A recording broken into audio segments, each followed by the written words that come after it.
शुक्रगुजार हैं हमारा खुदा जो भला खुदा है और जो मोहब्बत करने वाला खुदा है। हम उसका शुक्रिया अदा करते हैं कि उसने ये हमें फजल दिया और ये हमारे लिए शर्फ की बात भी है कि उसने हमें चुन लिया। कलाम में लिखा है कि हमने नहीं बल्कि उसने हमें चुना है। तो यीशु ने हमें अपने पाक खून के वसीले से चुना, हमें अलग किया और मुकर्रर किया। तो उसने इसलिए मुकर्रर किया कि हम उसकी मोहब्बत जो उसने पाक रूह के वसीले से हमारे अंदर डाली है दुनिया के साथ शेयर कर सकें। तो मैं बेहद शुक्रगुजार हूँ FGA चर्च का, कोरंगी ज़िया कॉलोनी चर्च का, पाजी साहब का, बहन फमीदा का, जिन्होंने हमें दावत दी और हमें मौका फराहम किया कि हम आपके दरमियान आ सकें और खुदा की मोहब्बत आपके साथ बांट सकें। और बाजी फमीदा ने ऑलरेडी बता दिया टीम के बारे में। 2 बहनें जो हैं वो नासुर कॉलोनी गई हैं और बहन तमोए अभी हमारे साथ उन्हें आना था, लेकिन अचानक उनका फ़ोन आया कि उनके डैडी की तबीयत बहुत ख़राब है। तो वो ऑलरेडी बीमार थे और फिर हॉस्पिटल से पता चला कि अब वो ज़्यादा सीरियस है, तो इसलिए उनको फ़ौरन से जाना पड़ा।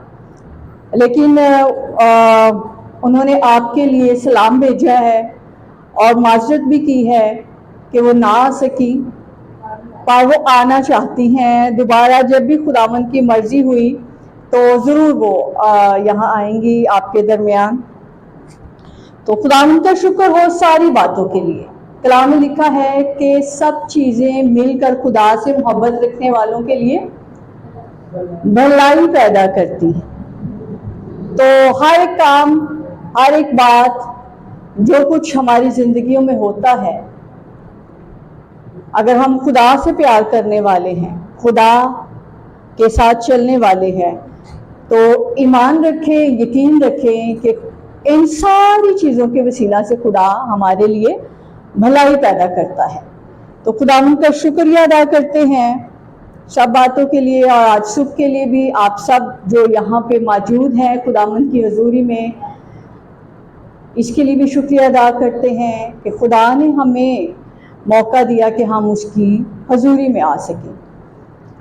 और कलाम में लिखा है कि जो लोग उसकी बारगाहों में आते हैं, झुकते हैं, वो मुबारक लोग हैं। तो आप सब जो यहाँ बैठे हैं, आप मुबारक लोग हैं जो खुदा की हजूरी में हैं, खुदा के कलाम को सुनते हैं, खुदा के साथ रफ़ाकत रखने के लिए इस जगह पे मौजूद हैं। तो मैं शुक्रिया अदा करती हूँ अपने खुदा का भी और पादी साहब का और इंजील टीवी का कि आज सुबह खुदा के फजल से हम आपके दरमियान हैं और खुदा उनके कलाम को आपके साथ बांटने को है। आमीन। तो कितने लोग हैं जो कलाम सुनने के लिए तैयार हैं? सारे तैयार हैं। तो कलाम जब आपने सुनना है नहायत ध्यान के साथ, तवज्जो के साथ और बाअदब तरीके से। कलाम में लिखा है कि खुदा ने अपने हर नाम से ज़्यादा अपने कलाम को इज्जत दी है। तो खुदा का ये कलाम जो है ये काबिल ताज़ीम है। तो हमने भी इसको रिस्पेक्टफुली सुनना भी है। और सबसे बड़ी रिस्पेक्ट जो हम इसकी कर सकते हैं वो ये है कि हम इसको अपनी अमली ज़िंदगियों में इस्तेमाल करें। तो आइए आज सुबह खुदा के कलाम में से अपने लिए रहनुमाई हासिल करेंगे। मेरे साथ मिलकर निकालिए याकूब का आम खत,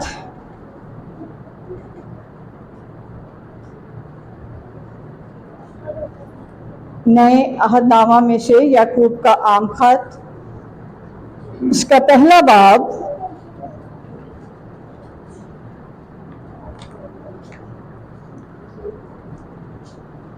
और उसकी दूसरी आयत से हम खुदावंद के कलाम में से पढ़ेंगे।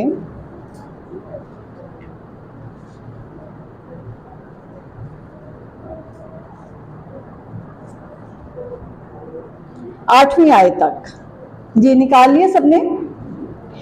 कलाम में ये लिखा है, ए मेरे भाइयों, जब तुम तरह तरह की आजमाइशों में पड़ो तो इसको ये जानकर कमाल खुशी की बात समझना कि तुम्हारे ईमान की आजमाइश सब्र पैदा करती है, और सब्र को अपना पूरा काम करने दो ताकि तुम पूरे और कामिल हो जाओ और तुम में किसी बात की कमी ना रहे।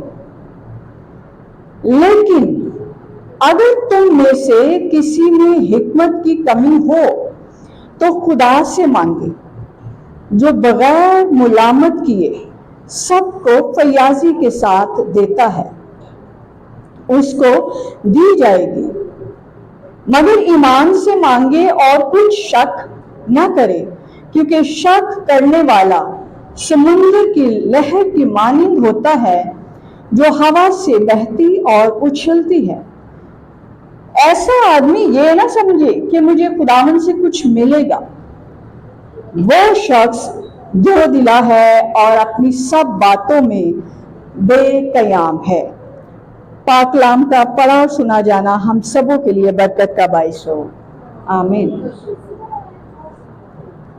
हाँ जी, आपने ध्यान से सुना हवाला। क्या लिखा है यहाँ पे? ए मेरे भाइयों।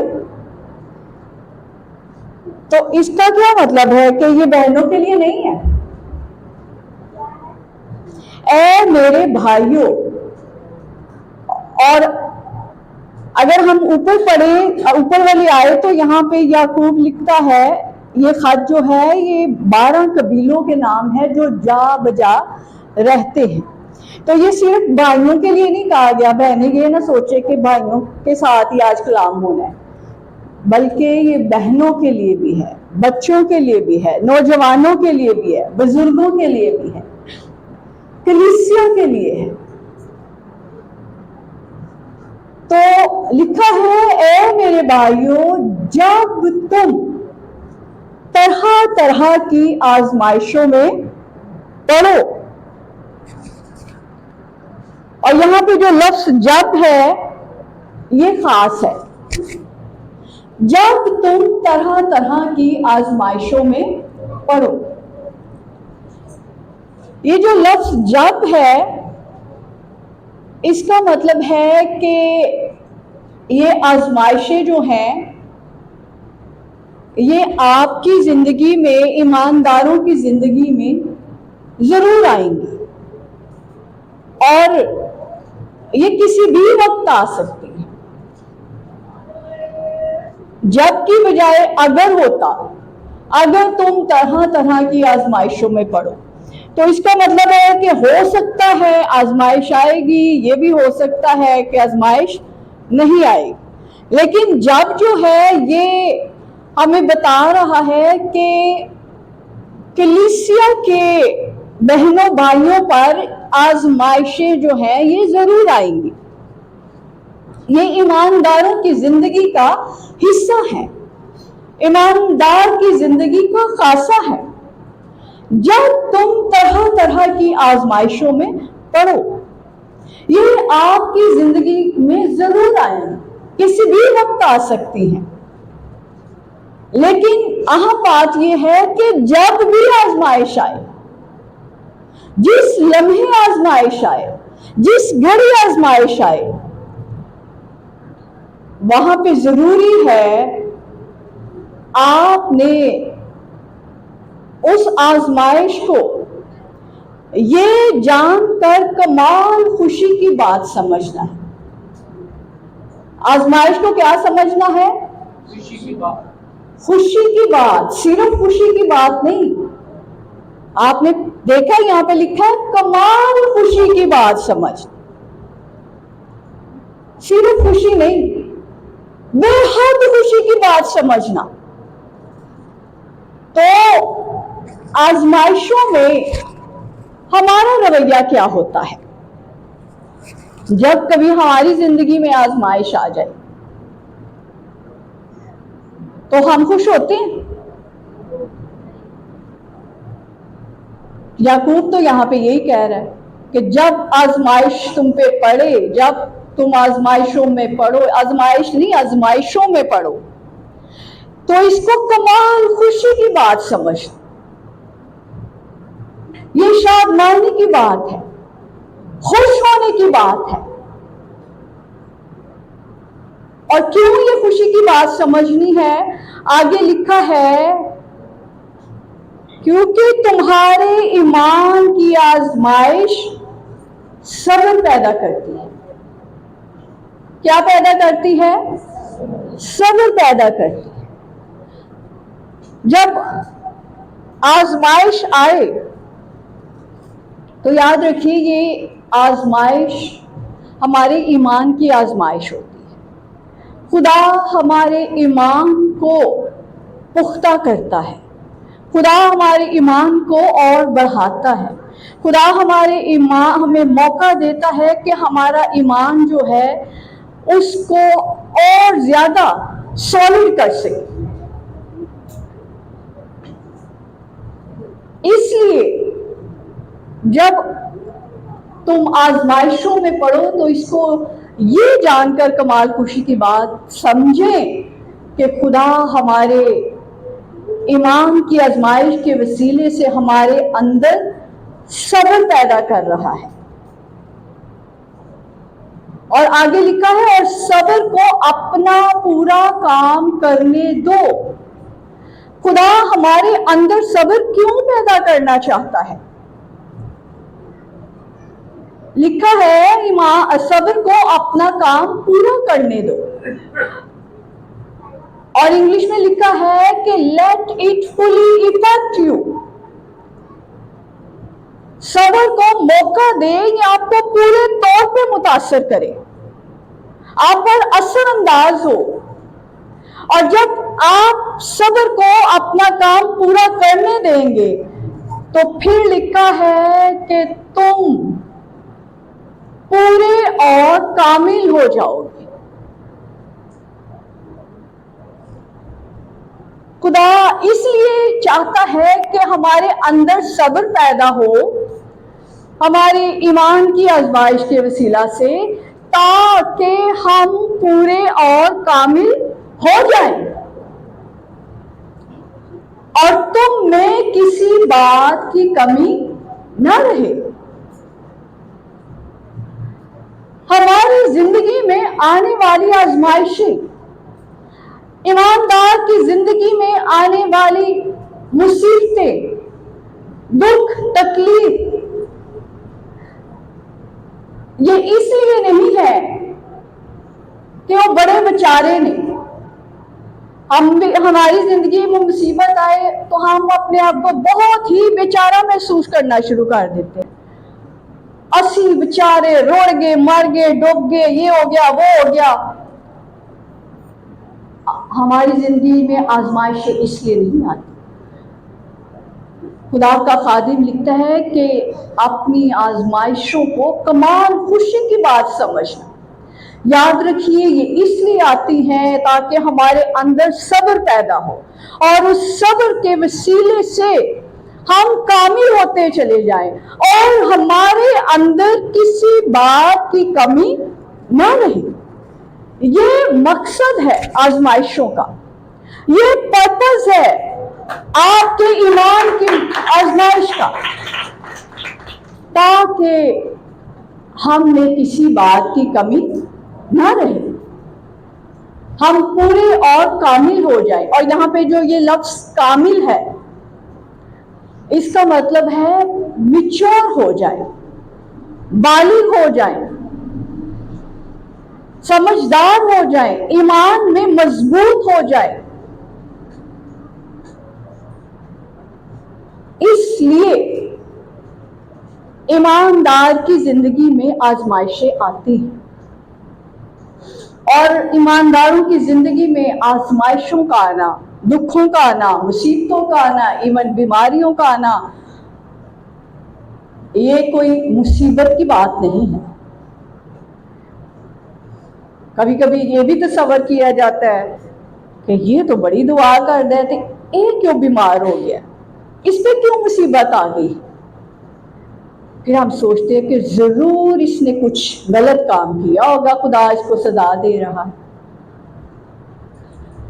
हाँ, कई जगह पे ऐसा भी होता है, लेकिन याद रखिए कि हमारी जिंदगी में दुख, तकलीफें, मुसीबतें हमेशा इसी वजह से।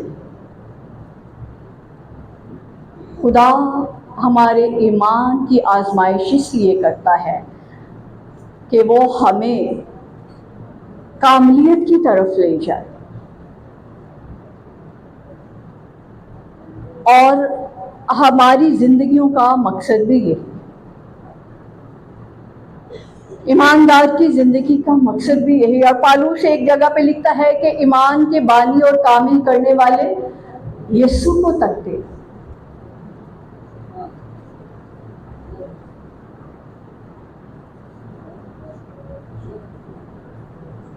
हमारा मकसद जब तक हम इस जमीन पे ये है कि हम दर्जा बदर्जा, रोज बरोज अपनी सूरत बदलते चले जाएं, हम नए होते चले जाएं, हम मसीह के कद के अंदाजा तक पहुंचते चले जाएं, हम मसीह की मानी बनते चले जाएं।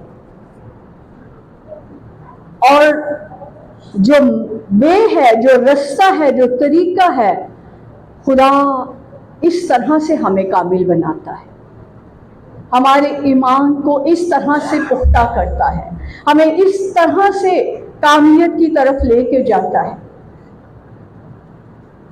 इसलिए प्यारे भाइयों बहनों, याद रखिए कि आजमाइशें, मुसीबतें, तकलीफें ये ईमानदारों के लिए खुशी की बात होनी चाहिए, शादमानी की बात होनी चाहिए। याकूब कहता है कि इसको कमाल खुशी की बात समझ। तो मुसीबतों में, दुखों में, आजमाइशों में हमारा रवैया अब आइंदा कैसा होगा? खुश होगे कि उदास होगे? बहुत थोड़े लोग बोलेंगे। मुश्किल है, मुश्किल है। मुसीबत में होते सी खुश होइए, हुण तुहाडे को हुंदा ही नहीं है। साडे को इन्ना कुछ हुंदा है, ते पर जिहड़ी थोड़ी जी मुसीबत है ना, असीं ओनू उन्हां सारियां चीज़ां तो वड्डा बना लैने ते ओहदी शिकायत करते रहने हैं। खुदा ने मेरे साथ ये किया, खुदा ने मुझे इस मुसीबत में डाल दिया, खुदा हमारी तरफ ध्यान ही कर दे, खुदा ने पता नहीं किदों मैनू शिफा देनी, खुदा हमें भूल गया है। हम इस तरह की मनफी बातें खुदा के खिलाफ बोलना शुरू कर देते हैं, शिकायतें करना शुरू कर देते हैं, बुड़बुड़ाना शुरू कर देते हैं। लेकिन कलाम में हमने पढ़ा कि जब तुम्हारे ईमान की आजमाइश हो, जब तुम आजमाए जाओ, तो इसको कमाल खुशी की बात समझना।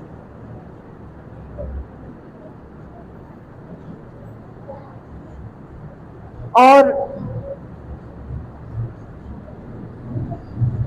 ये इसलिए आती हैं ताकि हमारे अंदर सब्र पैदा हो। सब्र का मतलब क्या होता है? किसी को पता है क्या है सब्र का मतलब? बर्दाश्त करना। और जब हम बर्दाश्त करते जाते हैं किसी चीज को, तो मजबूत हो जाते हैं। तो सब्र का एक मतलब है मजबूती। इससे हमारे अंदर मजबूती आती है, इससे हमारे अंदर साबित कदमी आती है, इससे हमारे अंदर इस्तेकाम आता है, पुख्तगी आती है, हमारे अंदर तहम्मुल आ जाता है, इस्तिकलाल आ जाता है, हम बर्दाश्त करना शुरू कर देते।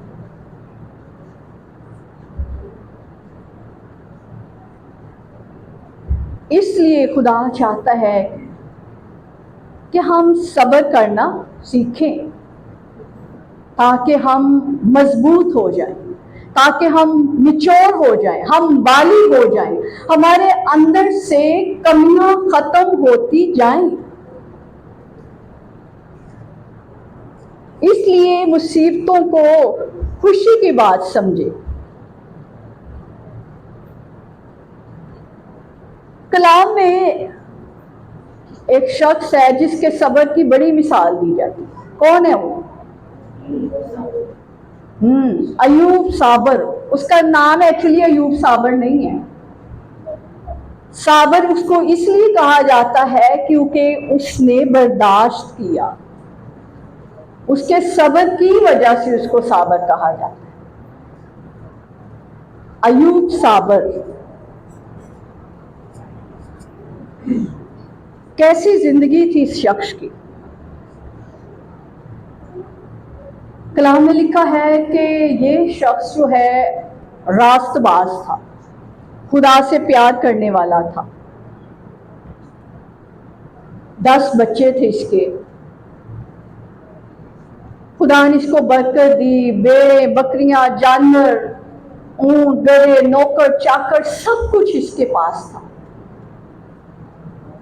और लिखा है कि उस सरजमीन पे जहां ये था, इसकी मानद कोई दौलतमंद शख्स नहीं था, बेइंतहा मालो दौलत इसके पास था।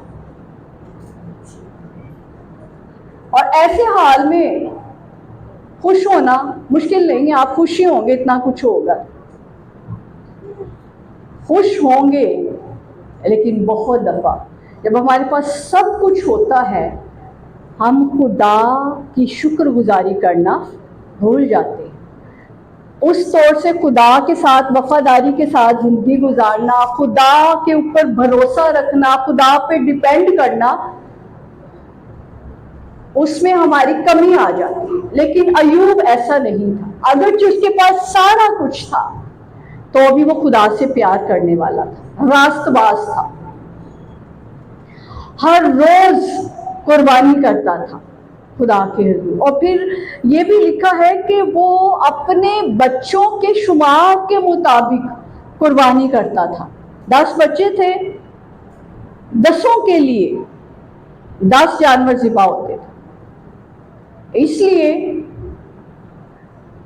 कि वो सोचता था कि शायद मेरे बच्चों से कोई भूल चूक हो गई, कोई गलती हो गई हो, तो इसके लिए वो कफारा देता था। और फिर अयूब जो है अपने बच्चों के लिए कुर्बानियां करता, दुआएं करता। ये नहीं था कि उसके बच्चे थे वो खराब बच्चे थे, लिखा है कि शायद उनसे कोई भूल चूक हो गई हो। वो भी अपने बाप की तरह खुदा से प्यार करने वाले थे लिखी। और याद रखिए, माँ बाप जो हैं, पेरेंट्स जो हैं, उनका किरदार बच्चों के लिए नमूना होता है।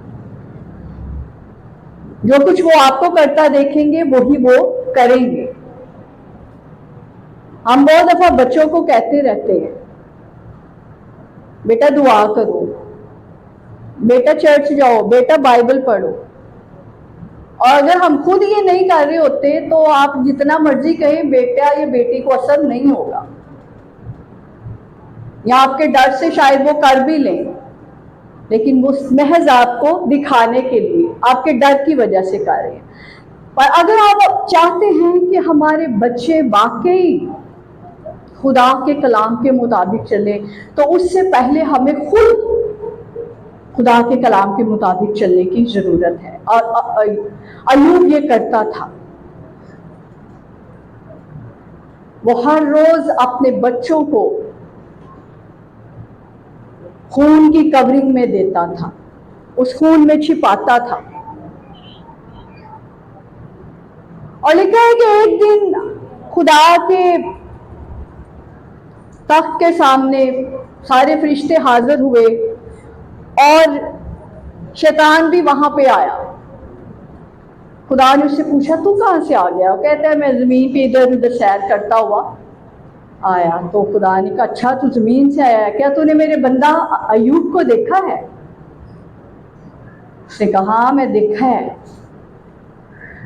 और मैं ये सोचती हूँ कि अय्यूब इस तरह से खुदा से प्यार करता था, खुदा पे तवक्कल कर रहा था कि खुदा उसके सामने अय्यूब के बारे में दलेरी से कह रहा था, एक तरह जैसे बंदा शेखी मारता है इस तरह से। क्या उसको देखा है कितना मुझसे प्यार करता है, कितना रास्तबाज है, कितना खौफ है उसकी जिंदगी में मेरा।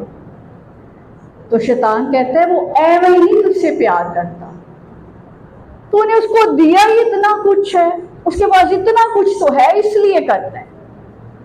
लेकिन खुदा को पता था, खुदा हमारे दिलों को जानता है अच्छे से, क्योंकि उसी ने हमको बनाया है और वो हमें हमसे ज्यादा जानता है। खुदा ने कहा नहीं, ये वजह नहीं है कि मैंने उसको इतना कुछ दिया इसलिए नहीं वो मुझसे प्यार करता। और वहां खुदा के शैतान के दरमियान में बहस हुई अय्यूब के बारे में, और खुदा ने इस तरह से उसको परमिशन दी कि तू अय्यूब से ये चीजें ले सकता है।